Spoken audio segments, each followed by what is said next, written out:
Brian Kelly's decision to leave Notre Dame for LSU was surprising. But maybe more surprising was the fact that he won the SEC West in his first season in Baton Rouge. Now entering year two, the Tigers are even better than they were last year. Loaded on both sides of the ball. And a repeat trip to the SEC Championship very well could be in store. And so could a trip to the college football playoff. So welcome back to the Gridiron Expert, guys. We're so glad that you could join us today as we break down everything you need to know about the LSU Tigers. As always, please continue to like, comment, subscribe, share our videos, and check out everything down in the description below, including our expert picks over on our website, thegridironexpert.com. Some of the best college football and NFL spread picks in the country over there, beating out over 80% of the national analysts each of the last 5 years. Take advantage of those picks today. Guaranteed money, guaranteed winnings right back in your pocket. Check out our Patreon account for exclusive college football content year-round and become a member of our Patreon Wall of Fame. And send us some gear down to the mailing address below. We've got some LSU gear already. Got to represent the Tiger helmet over there. But we'd love some more. We'd love some more SEC representation as we expand our GE Nation from coast to coast.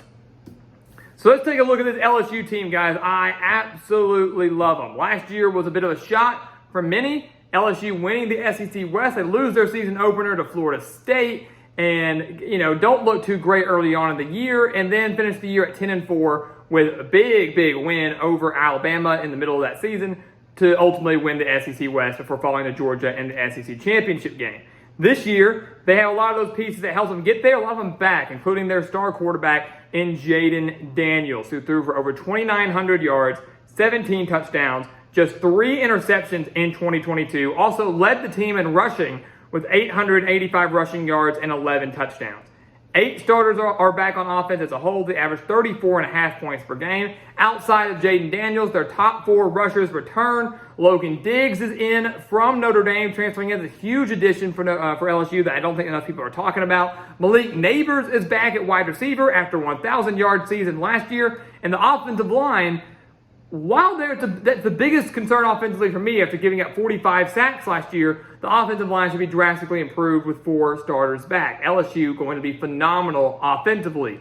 The scary thing is they might be even better defensively. 7 starters are back after giving up just 22.5 points per game. And this back 7, guys, oh my God. That back 7 is unbelievable. Greg Penn returns at linebacker, 78 tackles, the second leading tackler on the team last year. Omar Spates transfers in, 308 tackles over a 4-year career at Oregon State, a huge addition for Brian Kelly and the Tigers, maybe the anchor of that linebacking core. Harold Perkins had a breakout season last year, 72 tackles, the third leading tackler on the team, 7.5 sacks last year, and the secondary led by a veteran in Greg Brooks, who transferred to Baton Rouge from Arkansas last year. This LSU defense is going to be good, guys. Scary good. It's going to be hard to rack up some points on the Tigers. You take a look at their schedule. Pretty favorable, but you're going to get to learn a lot about LSU in week 1. Opening game of the year, Florida State in Orlando. Potential top 10 matchup between the Tigers and the Seminoles. This is a great opportunity for everybody to learn about both teams, as both have college football playoff aspirations. Last year, it was a thriller, right? LSU in their own backyard in New Orleans lost to Florida State 24-23. They were down 24-10 in the fourth quarter, marched the length of the field in like a minute and a half, tied the game, or thought they were going to tie the game, but their PAT was blocked. It was an unbelievable ending. Great way to start the year. But people were kind of cautious about that after that. Man, Brian Kelly really lost to Florida State?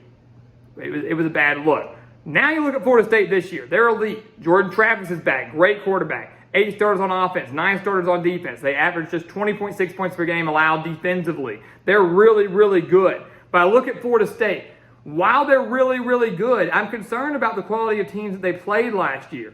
They didn't beat a single ranked team in 2022.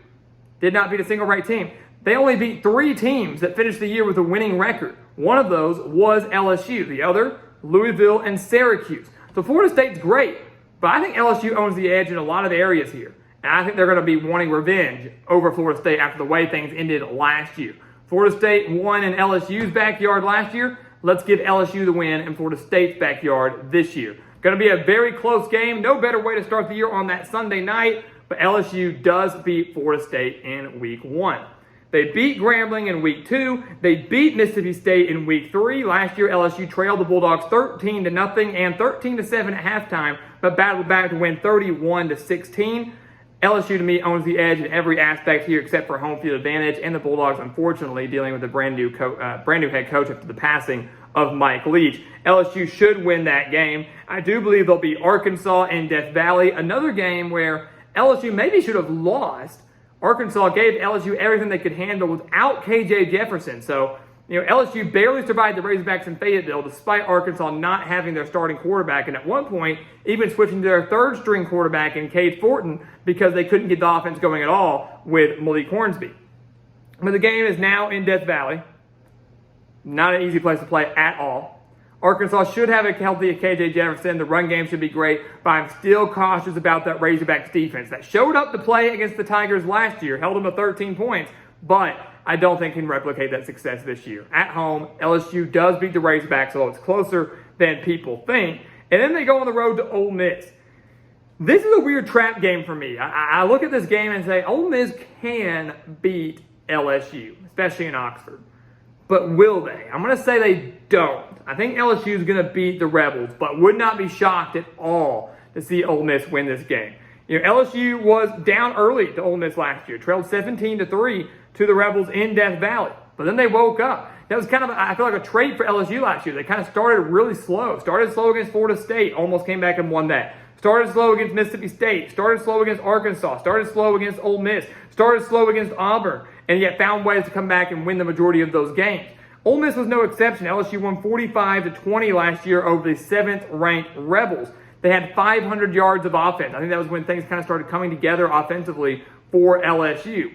Now the game in Oxford, Ole Miss has one of the better running backs in the country in Quinshon Judkins. They're going to give this LSU defense everything they can handle. Lane Kiffin's offenses typically do. But LSU, to me, owns a significant defensive advantage. That secondary is insanely good. That, again, that linebacking core, my God, is unbelievable. And I don't think Ole Miss is going to have as much success on the ground as they want. Can they win the game through the air? Sure. Will they? No. In a close game, LSU beats Ole Miss. Again, wouldn't be shocked to see the Rebels pull off the upset here, but I just can't pull myself to pick it.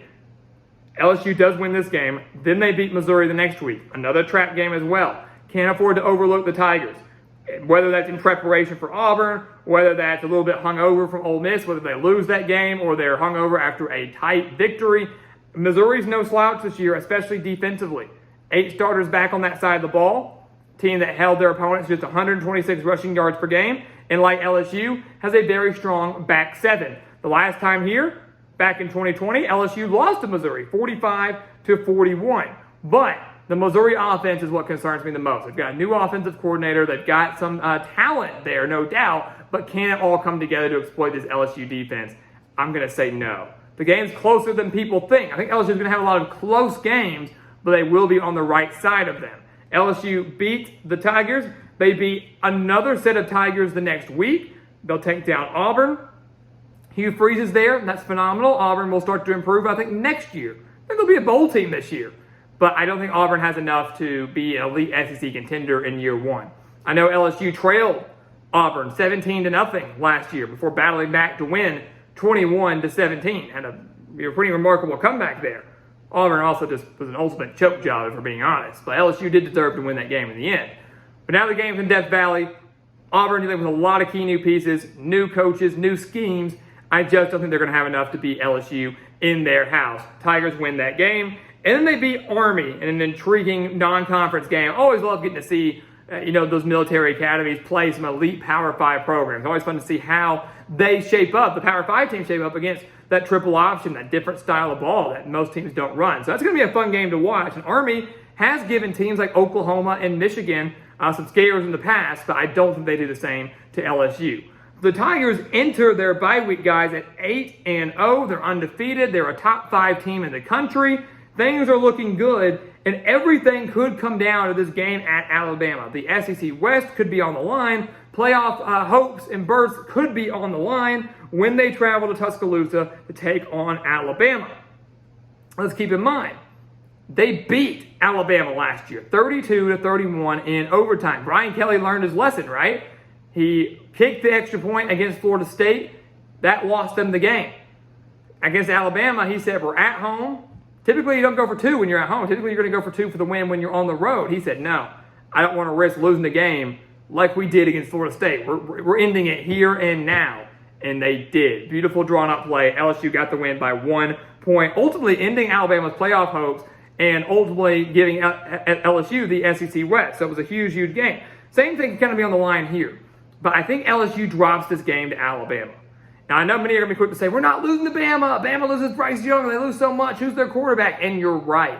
Who is their quarterback? Is it going to be Tyler Buckner? Is it going to be Jalen Milroe? Who and how does the quarterback situation pan out with a new offensive coordinator, Tommy Rees, and major questions on that side of the ball? But I have a lot of faith in Alabama's run game, first and foremost. I do have a lot of faith in whoever's quarterback's great, their pass-catching core, top 2 receivers do return. But more than anything, Alabama's defense is phenomenal. That secondary is extremely good.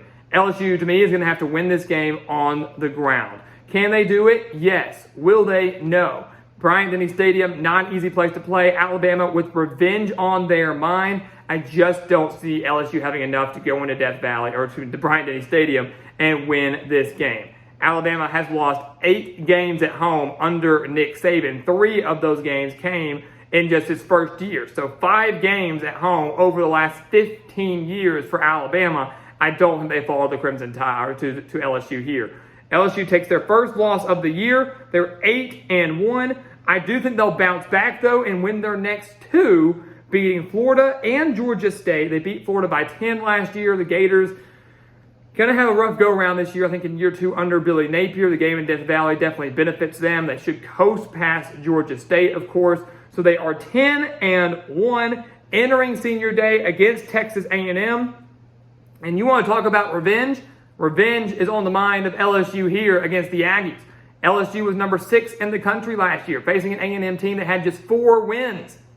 And the Aggies showed up and showed out in College Station, won 38-23, ruined LSU's slim chance of making the college football playoffs, because if the Tigers had won that and then defeated Georgia in the SEC championship game, they may have found a way to get into the playoff as a 2-loss team. But A&M made sure they didn't even have a chance to think about that. The Aggies are good this year. 20 starters are back. The offense will be much improved. The defense will be much improved. LSU gave up 274 rushing yards to the Aggies last year. The offense, what we saw from A&M in last year's season finale is what A&M should have been all year long and very well could be this year. But LSU's got revenge on their mind, guys. They're not losing in Death Valley to A&M. It's not happened. They've won 6 straight senior day games. They know that their college football playoff hopes are still intact. Maybe their SEC title hopes are still intact, depending on what Alabama had done prior to the year. Remember, Alabama still has to go to A&M. They have to go to Auburn. They have to play Tennessee at home. Alabama losing 2 games isn't out of the realm of possibility. LSU will not lose to A&M. They will win. I think they win by at least 10 points. And that means that we do have the Tigers finishing 11-1. LSU is that good, guys. The defense, I am super, super impressed with. The offense should be even better than they were last year. Both those things I just said are scary things to think about.